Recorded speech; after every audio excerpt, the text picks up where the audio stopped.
నమస్కారం. NXTG news కి స్వాగతం. సీఎం చంద్రబాబు అధ్యక్షతన మంత్రివర్గ సమావేశం ప్రారంభమైంది.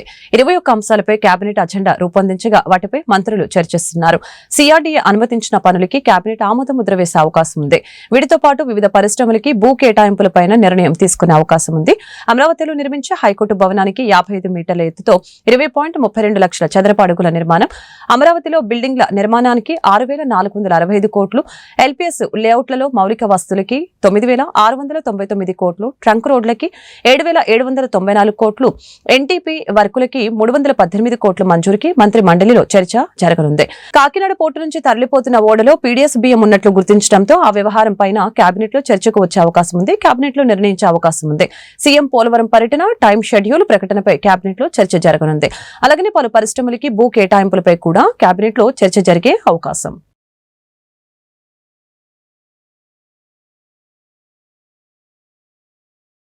రాజ్యాంగ నిర్మాత బిఆర్ అంబేద్కర్ పై కేంద్ర హోంశాఖ మంత్రి అమిత్ షా వ్యాఖ్యల నేపథ్యంలో పార్లమెంట్ ఆవరణలో అధికార విపక్షాల పోటాపోటీ నిరసనలు చేపట్టారు.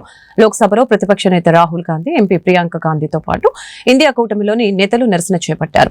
అంబేద్కర్ చిత్రపటాలతో పాటు ప్లకార్డులు పట్టుకుని వారంతా అమిత్ షాకు వ్యతిరేకంగా నినాదాలు చేశారు. అమిత్ షా క్షమాపణలు చెప్పడంతో పాటు కేంద్ర హోంశాఖ మంత్రి పదవికి రాజీనామా చేయాలని డిమాండ్ చేశారు. ఆ క్రమంలో అంబేద్కర్ విగ్రహం నుంచి పార్లమెంట్ మకర ద్వార్ వరకు వారంతా పాదయాత్ర చేపట్టారు. राजकीय करना चाह रहा है, ये नहीं चलेगा. जब भी कांग्रेस पार्टी ने अंबेडकर को सम्मान नहीं दिया, वो पार्टी है जो अंबेडकर जी को सम्मान दिया, वो भारतीय जनता पार्टी है. हमारा पॉलिटिक्स में कभी भी हम लोग अंबेडकर का गिरावट नहीं किया. कांग्रेस अंबेडकर का नाम पे जो काम कर रहा, उसके खिलाफ आज हम भारतीय जनता पार्टी और NDA भागस्वामी सब लोग प्रोटेस्ट कर रहा है.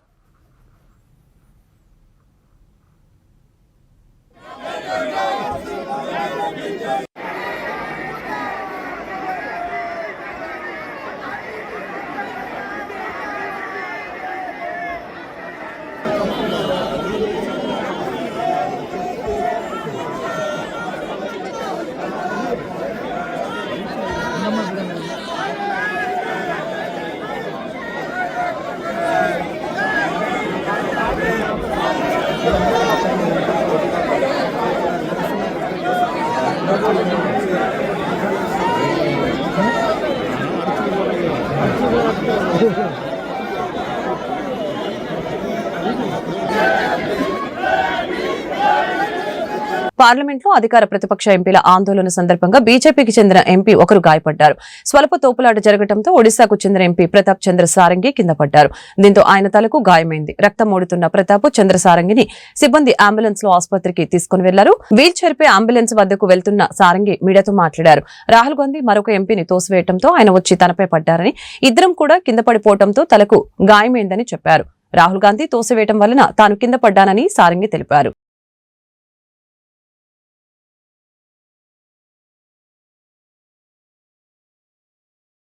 नहीं, देखिए मैं पता नहीं आपके शांत हो जाए, आपके कैमरा में होगा. ये पार्लियामेंट की एंट्रेंस है, इसमें मैं अंदर जाने की कोशिश कर रहा था तो बीजेपी के एमपी जो थे वो मुझे ऐसे रोकने की कोशिश कर रहे थे, धकेल रहे थे और मुझे धमका रहे थे, तो वो हुआ है बस.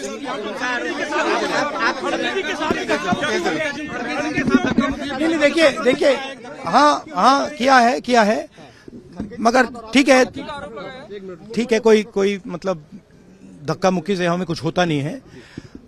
मगर ये एंट्रेंस है पार्लियामेंट हाउस की और हमारा अधिकार है अंदर जाने का, और बीजेपी के जो मेंबर्स हैं वो हमें अंदर जाने से रोक रहे थे.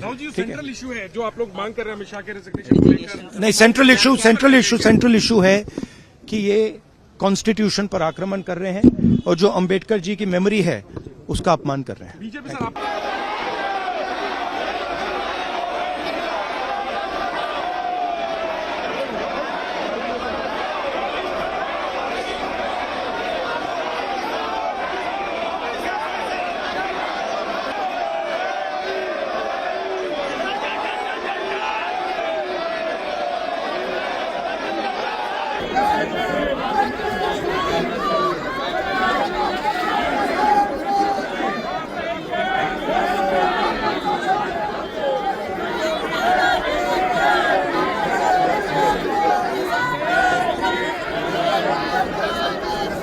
కుప్పంలో ఏపీ సీఎం చంద్రబాబు నాయుడు సతీమణి నారా భువనేశ్వరి పర్యటన కొనసాగుతుంది. ఈ సందర్భంగా కుప్పం ప్రభుత్వ డిగ్రీ కళాశాలలో విద్యార్థులతో భువనేశ్వరి ముఖాముఖిగా మాట్లాడారు. డ్రగ్స్, గంజాయి యువతను నాశనం చేస్తుందని చెప్పారు. వారి స్వలాభం కోసం చాలా మంది మిమ్మల్ని టెంప్ట్ చేస్తారు, చాలా జాగ్రత్తగా ఉండాలి, రోల్ మోడల్ పెట్టుకోవాలి అని విద్యార్థులకి సూచించారు. ప్రతి పురుషుని సక్సెస్ మహిళతోనే ముడిపడి ఉంటుందని అన్నారు. కాలేజ్ డేస్ గుర్తుకొస్తున్నాయి. ఆషామాషిగా వెళ్లి మీరందరూ చేసేదే నేను కూడా కాలేజీలో చేసేదాన్ని. మిమ్మల్ని చూసి గర్వంగా ఉంది. Future of India or Andhra Pradesh leader ప్రతి ఒక్కరిలో ఉంటుంది. మీ హక్కు కోసం నడవాలి. తల్లిదండ్రులు ఎంతో కష్టపడి మీకోసం సంపాదిస్తున్నారు. అది ఈజీ కాదు. హార్డ్ వర్క్ ఏది ఫ్రీగా రాదు, కష్టంతోనే వస్తుంది. బాలికలకు పట్టుదల, ధైర్యం, మీ మీద నమ్మకం ఉండాలి. పెళ్లి అయ్యేదాకా ఒకటి, ఆ తర్వాత మరొకటి. రాజకీయాల్లో, బిజినెస్ లో నన్ను నేను లాక్కొని ముందుకు వెళ్లాను. మన ధైర్యం మనకుండాలని భువనేశ్వరి వెల్లడించారు. అందరూ కూడా చూస్తున్నారు. మీరు స్కూల్లో చదువుకున్నప్పుడు ఎట్లా ఉంది, ఇప్పుడు మీరు కాలేజ్కి వచ్చారు, ఇప్పుడు ఎట్లా ఉంది, మీ అందరు కళ్ళతో మీరు చూస్తున్నారు. The society has gone very bad. I should say this. ఇప్పుడే మీ అందరికీ గంజాయి గురించి చెప్పాను. ఇట్స్ వెరీ డిఫరెంట్ అమ్మ. ఆ కాలం affections, hard work, quality of work, నేను ఇది చెయ్యాలి అనేది కొంచెం తగ్గింది అనిపిస్తుంది నాకు. And I don't like to talk about politics. As Chandrababu Naidu Garu's wife and Lokesh's mother, I have lot of belief that రాజకీయాల్లో వాళ్ళు నీతిగా ప్రజలకి న్యాయం చేస్తారని నేను అనుకుంటున్నాను. భువనేశ్వరమ్మ గారికి నా యొక్క నమస్కారములు. నమస్తే అమ్మా. బాగున్నారా మేడం? I'm super. ఫ్యామిలీ బాగుందా మ్యామ్? ఓ యా, ఫ్యామిలీ నాకంటే మీరే ఎక్కువ చూస్తారు. బాలయ్య బాబు, ముద్దు బిడ్డ బాలయ్య బాబు, ఆయన చాలా మూవీస్ తీశారు మ్యామ్. దాంట్లో మీకు నచ్చిన మూవీ ఏది? అంతేకాకుండా దాంట్లో మీకు నచ్చిన డైలాగ్ ఏది? ఒక్కసారి మా అందరి కోసం. నేను సినీ రంగంలో పుట్టిన పెరిగిన సినిమాలు చాలా తక్కువ చూస్తాను. మీ అందరికి చెప్పాలి, అందరూ అనుకుంటారు ఆయన నా తమ్ముడు అని. I feel very bad. He's not my younger brother, he's my older brother. మా అన్న 2 సంవత్సరాలు పెద్ద. అందరూ వచ్చి మీ తమ్ముడు ఎట్టున్నారు అని అడుగుతారు. I don't like it. అయితే లేదండి, ఆయన మా అన్న, తమ్ముడు కాదని ఎప్పుడు గుర్తు చేస్తూ ఉంటాను. ఆయన నచ్చిన సినిమాలు Narasimha Naidu and Samarasimha Reddy, Akhanda. I like Akhanda. ఒక్క డైలాగ్ మా కోసం ఏమండి మేడం? డైలాగ్లా నా వల్ల కాదు. Please ma'am. ఒకే వైపు చూడు, మరో వైపు చూడబాక. అది. So even I believe look straight, నేరుగా చూడు, ఇటు అటు ఏది ఉండదు, ఫోకస్. ఐ థింక్ అదే మనసులో పెట్టుకుని ఆయన చెప్పుంటాడు ఆయన. మ్యామ్, మీరు ఎక్కువగా స్ట్రెస్లో ఉన్నప్పుడు ఆ స్ట్రెస్ నుంచి రిలాక్స్ అవ్వడానికి మీకు ఏదైనా సీక్రెట్ హాబీ ఉందా? I have no hobbies as such because I'm as I మీకు చెప్పినట్టు too disciplined to the high level and perfectionist to the high level. ఏది కనపడకూడదు అన్నీ కనపడతాయి. అక్కడితో నాకు దాన్ని చేయటమే పని.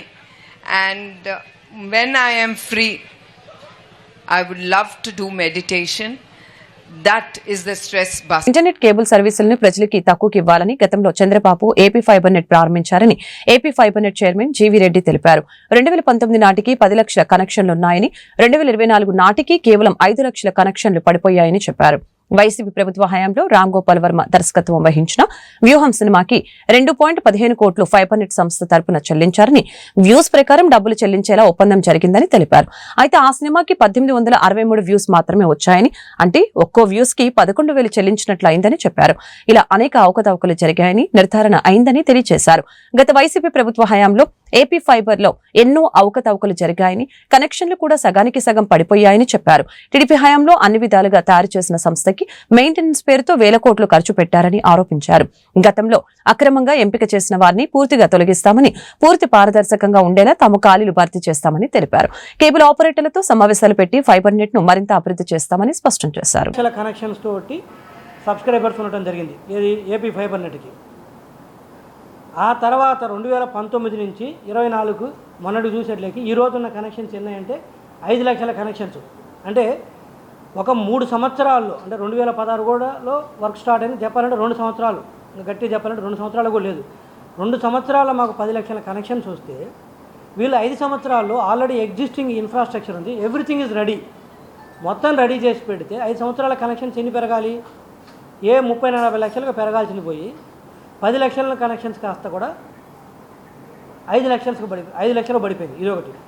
రెండోది ముఖ్యమైన విషయం ఏంటంటే, ఒక రకంగా చెప్పాలంటే ఈరోజు ఈ సంస్థ in the verge of insolvency, అంటే దివాలా అంచులో ఉంది ఈరోజు ఈ సంస్థ పరిస్థితి. అంటే ఇది వెరీ అన్ఫార్చునేట్. ఈ సంస్థ చైర్మన్గా నేను ఆ మాట చెప్పడానికి కూడా బాధ ఉంది, కానీ తప్పదు. ఎందుకంటే ఈరోజు ఉన్న పరిస్థితి తెలియాలి కాబట్టి చెప్పాల్సి వస్తుంది. వాస్తవంగా చెప్పాలంటే ఈరోజు ఈ సంస్థ ఏంటంటే దివాలా అంచులో ఉంది.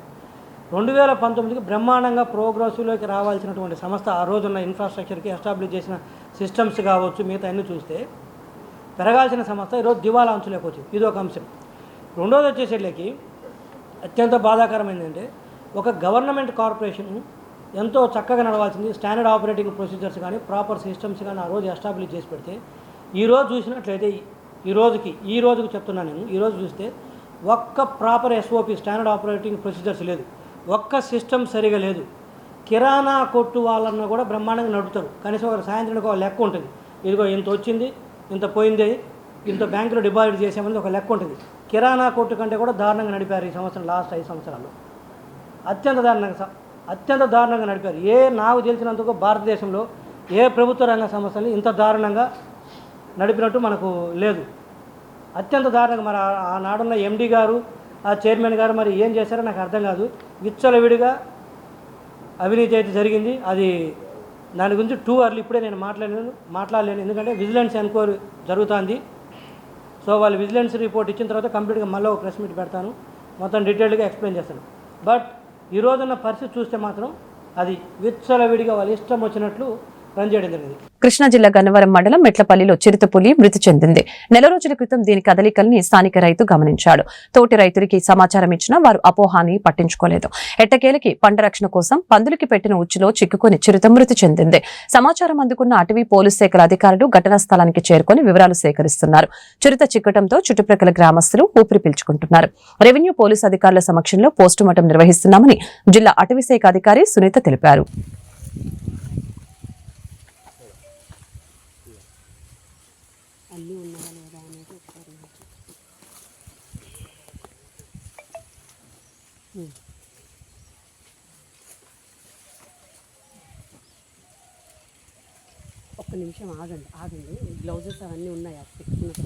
జిల్లాలో జాతీయ ఇంధన పొదుపు వారోత్సవాలు కొనసాగుతూ ఉన్నాయి. ఇందులో భాగంగా కలెక్టరేట్ నుంచి ఎస్బీఐ వరకు నిర్వహించిన అవగాహన ర్యాలీని జిల్లా కలెక్టర్ నాగలక్ష్మి జెండా ఊపి ప్రారంభించారు. కలెక్టర్ కార్యాలయం వద్ద స్టేట్ ఎనర్జీ కన్జర్వేషన్ మిషన్ ఇంధన శాఖ ఆధ్వర్యంలో నిర్వహించిన ఇంధన పొదుపు వారోత్సవాల కార్యక్రమంలో జిల్లా collector Nagalakshmi, joint collector Bhargava Teja పాల్గొన్నారు. ప్రతి సంవత్సరం డిసెంబర్ 14 నుంచి 20 వరకు విద్యుత్ వినియోగంపై అవగాహన కార్యక్రమం నిర్వహిస్తున్నామని కలెక్టర్ తెలిపారు. దీనిలో అందరినీ భాగస్వాములు చేసి భావితరాలకి ఉపయోగపడే విధంగా విద్యుత్ను ఆదా చేసేందుకు అవగాహన కార్యక్రమం చేస్తున్నట్లు తెలిపారు. వినియోగదారులు అవసరం లేని పరికరాలను విద్యుత్ నిలిపివేయాలని సూచించారు. దాని ద్వారా భావితరాలకి విద్యుత్ను అందించవచ్చని తెలిపారు. సోలార్ విద్యుత్ వాడకం ద్వారా కరెంట్ ఆదా చేయవచ్చని అన్నారు. సోలార్ ప్లాంట్లను పెట్టుకునే గృహ యజమానులకి కేంద్ర ప్రభుత్వం సబ్సిడీ ఇస్తుందని వివరించారు. కార్యక్రమంలో SE KVLN Murthy, EE Srinivasa Babu, deputy EE Hussain Khan, Rajmohan, Guruvaiah, Mushtaq Ahmed సిబ్బంది పాల్గొన్నారు. మనం ఇప్పటికే దాదాపు అబౌట్ 10,000 టన్స్ ప్యాడీ అనేది ప్రొక్యూర్ చేయడం జరిగింది. అండ్ రాష్ట్ర ప్రభుత్వం కూడా దాదాపు 48 అవర్స్లోనే అందరికీ కూడా పేమెంట్ అనేది ఇస్తున్నారు. మన జిల్లాలో దాదాపు 16 మిల్స్ మనకి ఈ ప్యాడీ ప్రొక్యూర్మెంట్లో పార్టిసిపేట్ చేస్తున్నారు. సో మనకి ఇక్కడ చాలా ప్లేసెస్లో ఏంటంటే ఇప్పుడు లాస్ట్ నిన్న కానీ ఇవాళ కానీ కొంచెం వెదర్ క్లౌడీగా ఉండడంతో రైతులందరూ కూడా చాలామంది మాకు ఇంకా త్వరగా తీసుకోవాలనే ఇది కోరుకున్నారు. సో అన్ని రైతు సేవా కేంద్రాల నుంచి కూడా రైతులు ఎక్కడైతే ప్యాడీ ఆగబెట్టుకున్నారో అక్కడ వాళ్ళకి విజిట్ చేసి మాయిశ్చర్ మెజర్ చేసి, మాయిశ్చర్ మనకి ఉన్నది 17% లోపు ఉంటే ఎంఎస్పీ కరెక్ట్గా వస్తుంది. 17% దాటి ఉంటే మనకి పర్సంటేజ్కి కేజీ చొప్పున మనము కట్ చేసి తీసుకోవడం జరుగుతుంది. బట్ మనం అది తప్పితే ఇంకా ఎక్కడ కూడా ఎటువంటి ఇది కానీ చేయటం లేదు. సో రైతులు ఎవరికి కూడా అపోహం లేకుండా అందరూ కూడా మన రైతు సేవా కేంద్రాల్లో మీకు ఏ రోజు ఇవ్వదలుచుకున్నారో ఆ రోజు షెడ్యూలింగ్ చేసుకున్నట్లయితే మనము గన్ని లేబరు ట్రాన్స్పోర్టేషన్ అంతా కూడా అరేంజ్ చేసుకొని ఫార్మరు అరేంజ్ చేయొచ్చు, మిల్లు అరేంజ్ చేయొచ్చు. అండ్ వాళ్ళకి నచ్చిన మిల్లు ఎన్నుకొని అక్కడ ట్రాన్స్పోర్టేషన్ కూడా చేసేలాగా చూస్తున్నాము. ప్లస్ ఈ వర్షాకాలం ఇట్లా వర్షం వస్తుందనే దీంతో మనము జిల్లాలో 350 టార్పాలిన్స్ కూడా ఆల్రెడీ కొని పెట్టుకోవడం జరిగింది. మన కంట్రోల్ రూమ్ కాల్ చేసినట్లయితే ఎవరన్నా రైతు మనకి పంటని సేవ్ చేసుకోవడానికి కోసం సిపిఐ పార్టీ 100వ ఆవిర్భావ దినోత్సవాన్ని జయప్రదం చేయాలని సిపిఐ జిల్లా కార్యదర్శి జంగాల అజయ్ కుమార్ కోరారు. గుంటూరు కొత్తపేటలోని సిపిఐ కార్యాలయం మల్లెలింగ భవన్లో జరిగిన మీడియా సమావేశంలో ఆయన మాట్లాడారు. భారత కమ్యూనిస్టు పార్టీ సిపిఐ ఆవిర్భవించి 100 సంవత్సరాలు ఈ నెల 26న పూర్తవుతున్న సందర్భంగా సిపిఐ శత వార్షికోత్సవాల సభలు, సమావేశాలు, పతాక ఆవిష్కరణలు జిల్లా వ్యాప్తంగా ఘనంగా నిర్వహిస్తామని చెప్పారు. దున్నేవాడికే భూమి, అలాగనే నివేశన స్థలాలు, బ్యాంకులు, జాతీయకరణ, తెలంగాణ సాయుధ పోరాటం, భారతదేశంలో లౌకిక వ్యవస్థను పటిష్టవంతం చేయడానికి, దేశంలో ప్రజాస్వామ్య రక్షణ కోసం భారతదేశ స్వాతంత్ర ఉద్యమంలో వీరోచితమైన ఉద్యమ పాత్ర పోషించిందని తెలిపారు. సువర్ణ అక్షరాల చరిత్ర కలిగిన భారత కమ్యూనిస్టు పార్టీ సిపిఐని సిపిఐ శత వార్షికోత్సవాల సందర్భంగా 26వ తేదీ నుంచి 30వ తేదీ వరకు జిల్లాలో ఉన్నటువంటి అన్ని నియోజకవర్గాల్లో ప్రదర్శనలు, సభలు, సమావేశాలు నిర్వహిస్తున్నట్లు తెలియజేశారు. ఈ ప్రదర్శన బహిరంగ సభలో సిపిఐ రాష్ట్ర కార్యదర్శి కె రామకృష్ణ, జిల్లా కార్యదర్శి జంగాల అజయ్ కుమార్ పాల్గొంటారని తెలియజేశారు. సమావేశంలో సిపిఐ జిల్లా కార్యవర్గ సభ్యులు మేడ హనుమంతరావు, షేక్ వలీ తదితరులు పాల్గొన్నారు. భారత కమ్యూనిస్ట్ పార్టీ ఆవిర్భవించి 100 సంవత్సరాలు ఈ నెల 26వ తేదీకి పూర్తవుతున్న సందర్భంగా సిపిఐ శతవార్షికోత్సవాల సభలు, సమావేశాలు, పతాకావిష్కరణలు జిల్లా వ్యాప్తంగా ఘనంగా నిర్వహిస్తూ ఉన్నాం. దున్నేవాడికే భూమి, అలాగే నివేశన స్థలాలు, బ్యాంకుల జాతీయకరణ, తెలంగాణ సాయుధ పోరాటం, భారతదేశంలో లౌకిక వ్యవస్థను పటిష్టవంతం చేయడానికి, దేశంలో ప్రజాస్వామ్య రక్షణ కోసం, భారతదేశ స్వాతంత్రోద్యమంలో వీరోచితమైనటువంటి పాత్ర నిర్వహించినటువంటి సువర్ణాక్షరాల చరిత్ర కలిగినటువంటి భారత కమ్యూనిస్ట్ పార్టీ శతవార్షికోత్సవాల సందర్భంగా 26వ తేదీ నుండి 30వ తేదీ వరకు జిల్లాలో ఉన్నటువంటి అన్ని నియోజకవర్గాల్లో బహిరంగ సభలు, ప్రదర్శనలు నిర్వహిస్తూ ఉన్నాం. ఈ సందర్భంగా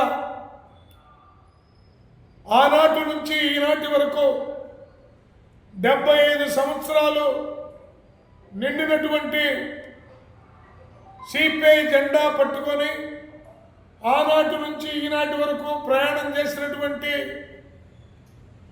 పార్టీ కార్యకర్తలకి, నాయకులకి సన్మాన కార్యక్రమాలు కూడా నిర్వహిస్తూ ఉన్నాం. అలాగే చంద్రబాబు నాయుడు ఎన్నికల ముందు గ్రామాల్లో 2 సెంట్లు భూమి, గ్రామాల్లో 3 సెంట్లు భూమి, పట్టణాల్లో 2 సెంట్లు భూమి, నివేశన స్థలాలు ఇచ్చి తర్వాత ఇల్లు కట్టుకోవడానికి 4 లక్షల రూపాయలు ఆర్థిక సహాయం చేస్తామని తెలియజేయటం అనేది జరిగింది. ఈ సందర్భంగా ఇప్పటికి అధికారంలో భారత కమ్యూనిస్ట్ పార్టీ శతవార్షికోత్సవాలు నిన్నటి నుంచి ప్రారంభం చేయడం జరిగింది. దీనిని మరి ప్రారంభ సూచకంగా రాజా గారు విజయవాడలో హనుమంతరాయ గ్రంథాలయంలో సాంస్కృతిక కార్యక్రమాలని ప్రారంభించడం జరిగింది. ఈ సంవత్సరం అంతా కూడా మరి వార్షికోత్సవాలను జరుపుకుంటూ వెళ్తాం. ఈ గుంటూరు నగరంలో డిసెంబర్ 26న బీఆర్ స్టేడియం నుంచి మన గాంధీ పార్క్ వరకు కూడా ప్రదర్శన అనంతరం గాంధీ పార్క్ వద్ద బహిరంగ సభ నిర్వహించబడతా ఉంది. దీంట్లో సిపిఐ రాష్ట్ర కార్యదర్శి రామకృష్ణ గారు, జిల్లా కార్యదర్శి అజయ్ కుమార్ గారు, జిల్లా రాష్ట్ర నాయకులంతా కూడా పాల్గొనబోతూ ఉన్నారు. ఈ కార్యక్రమంలో ప్రదర్శనలో అట్లాగే బహిరంగ సభలో ప్రజలంతా నగరంలోని పార్టీ సభ్యులు సానుభూతి ప్రజలు అందరూ కూడా పాల్గొని విజయవంతం చేయాలని మీ ద్వారా కోరుతా ఉన్నాం. ఏదైతే గత ప్రభుత్వం నుంచి ఈ ప్రభుత్వం కూడా ప్రజాకంటక పాలన కొనసాగిస్తూ ఉన్నారు. మరి అధికారంలో రాకముందు చంద్రబాబు గారు విద్యుత్ ఛార్జీలు తగ్గిస్తామని, అట్లాగే 2 సెంట్లు స్థలం ఇచ్చి 4 లక్షల నిర్మాణానికి ఇస్తామన్నారు. 6 నెలలైనప్పుడు కూడా వాటి జోలిపోకుండా మరి విద్యుత్ మీటర్లకు సంబంధించి ఏదైతే అదానీ గారు మరి కాంట్రాక్ట్ చేసుకున్నాడో లంచాలు ఇచ్చి గత ప్రభుత్వంలో మరి 1750 కోట్ల రూపాయలు లంచాలు ఇచ్చారని మరి అమెరికాలోనే కోల్పెట్టిన బంగాళాఖాతంలో ఏర్పడిన అల్పపీడనం కోస్తా తీరం వైపు దూసుకువస్తుంది. ఇది బుధవారం తీవ్ర అల్పపీడనంగా రూపాంతరం చెందింది. రాబోయే 24 గంటల్లో వాయువ్య దిశగా పయనిస్తూ ఉత్తర తమిళనాడు, దక్షిణ కోస్తా తీరాల వైపు వెళ్తుంది. తర్వాత కోస్తా తీరం వెంబడి కదలనుంది. దీని ప్రభావంతో శుక్రవారం వరకు ఏపీ, తమిళనాడు రాష్ట్రాల్లో భారీ వర్షాలు కురిసే అవకాశం ఉందని ఐఎండీ పేర్కొంది. గురువారం విజయనగరం, విశాఖపట్నం, అనకాపల్లి, కాకినాడ జిల్లాలో భారీ నుంచి అతి భారీ వర్షాలు, శ్రీకాకుళం, అల్లూరి సీతారామరాజు, డాక్టర్ బిఆర్ అంబేద్కర్ కోనసీమ, శ్రీ పొట్టి శ్రీరాములు, నెల్లూరు, తిరుపతి జిల్లాలో భారీ వర్షాలు కురిసే అవకాశం ఉంది. శుక్రవారం శ్రీకాకుళం, పార్వతీపురం, మన్యం, విజయనగరం జిల్లాలో భారీ వర్షాలు కురవచ్చు. మిగిలిన ప్రాంతాల్లో తేలికపాటి నుంచి ఓ మోస్తరు వర్షాలు కురుస్తాయని వాతావరణ నిపుణులు చెబుతున్నారు. తీవ్ర అల్పపీడనం ప్రభావంతో తీరం వెంబడి గంటకు గరిష్టంగా 55 కిలోమీటర్ల వేగంతో గాలులు వీస్తాయని విశాఖ వాతావరణ కేంద్రం పేర్కొంది. సముద్రం అలజడిగా మారిన నేపథ్యంలో ఆదివారం వరకు మత్స్యకారులు వేటకు వెళ్లరాదని హెచ్చరించింది.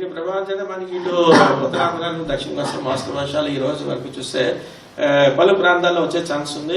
అలాగే కొన్ని జిల్లాలకు అయితే ఆల్మోస్ట్ మనం విజయనగరం నుంచి నెల్లూరు వరకు ఆల్మోస్ట్ చాలా వరకు భారీ వర్ష సూచన కూడా 1-2 చోట్ల ఉంటే అవకాశం ఉన్నట్టు చెప్తున్నాం. విండ్ స్పీడ్ ఎట్లా ఉంది సార్? ఇది మత్స్యకాలం చూస్తే ఇది మన తీరమబడి గంటకి 35 నుంచి 45, అలాగే gusting to 55 kilometres per hour.